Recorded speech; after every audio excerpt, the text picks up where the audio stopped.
Trivia Day Tuesday and I haven't really been reading very much lately, so I'm a bit behind because the amount of book that I brought with me is very small. But at the same time I'm trying to read books more fully than I usually do because I tend to skip a little bit and get a bit lost in the story. This week I read a book called Elizabeth is Missing. It's a new release. This is the proof copy and it is by Emma Healy. So I really enjoyed this book. It reminded me a little bit of The Curious Incident of the Dog in the Nighttime by this guy.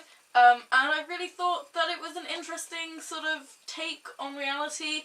The protagonist is elderly, which I think is becoming a little bit more of a contemporary thing to do because people are starting to look into other senses of reality, much like The Dog in the Nighttime, which is written by a boy with Asperger's, I think. The protagonist in this book has dementia, so the paragraphs skip back and forth between reality and her past, her childhood, in which she's trying to uncover something that she just can't quite remember. It kind of fits right in my sort of book, so I didn't find anything that I didn't really like about it, and I definitely recommend it. I give it 5 out of 5 stars. It's a bit of a mystery novel, but at the same time you're taken along with it, so you don't have to figure anything out as you go. It just unravels before you, and at the same time there's sort of parallels between the past and the present, and everything is really interesting. It's so interesting to see from the eyes of someone with Alzheimer's or dementia, and the way their brain untangles, the way that the past can trigger memories and the present can trigger memories, and the way that things go back and forth and you forget who people are but at the same time remember who people were,